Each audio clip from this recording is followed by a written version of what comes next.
Selamat pagi, assalamualaikum warahmatullahi wabarakatuh. Gimana kabarnya anak-anak? Semoga semuanya sehat selalu.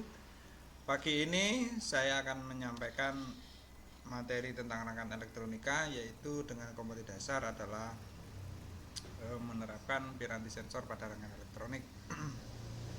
Mohon disimak video berikut. Ya. Sensor adalah piranti yang mentransform atau mengubah suatu nilai atau energi atau isyarat fisik ke fisik yang lain. Jadi mengubah suatu besaran satu ke besaran yang lain. Menghubungkan antara fisik nyata dan industri elektrik dan piranti elektronika. Di dunia industri berguna untuk monitoring, kontrolin dan proteksi. Ya, atau juga disebut sebagai transducer. Transducer adalah piranti yang memberikan output yang bisa dipakai sebagai tanggapan terhadap kondisi atau kuantitas fisik masukan.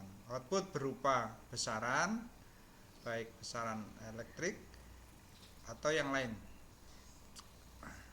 Ada beberapa kategori tanggapan atau measurement.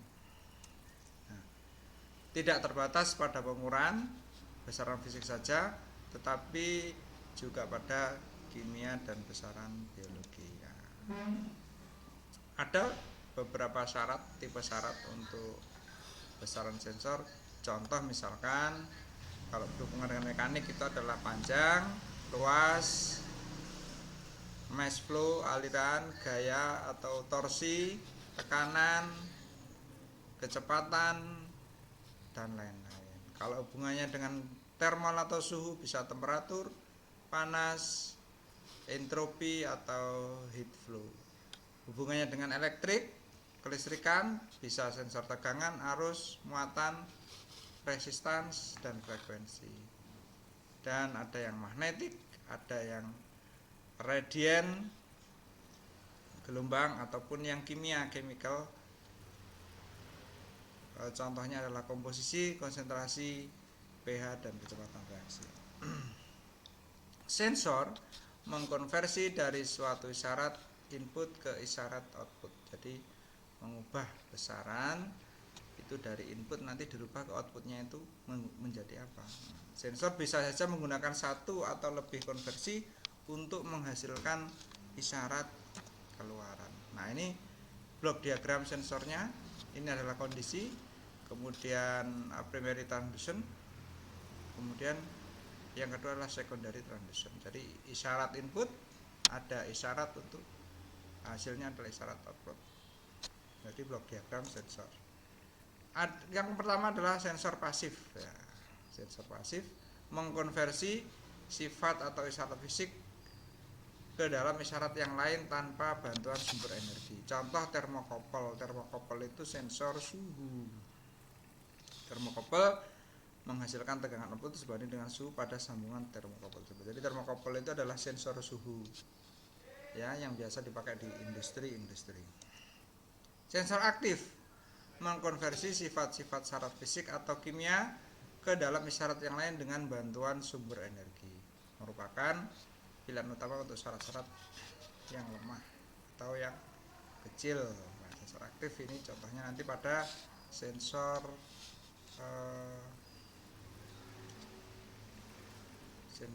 pada mesin-mesin elektronik yang biasa dipakai. Nah, ini blok diagramnya. Ada syarat input, ada syarat output. Nah, di bawahnya itu adalah auxiliary energy source, jadi energi tambahan. Jadi dari campuran energi tambahan dari luar. Nah, aktif analog input. Sensor aktif di industri elektronika mempunyai standar syarat listrik baik analog, baik tekanan maupun digital. Contoh tabel pada 53 adalah analog input dari sensor analog. Jadi dari input analog.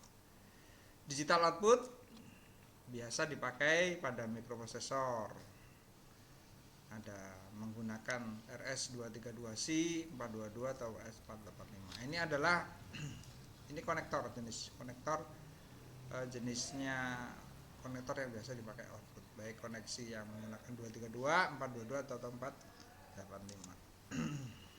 Nah,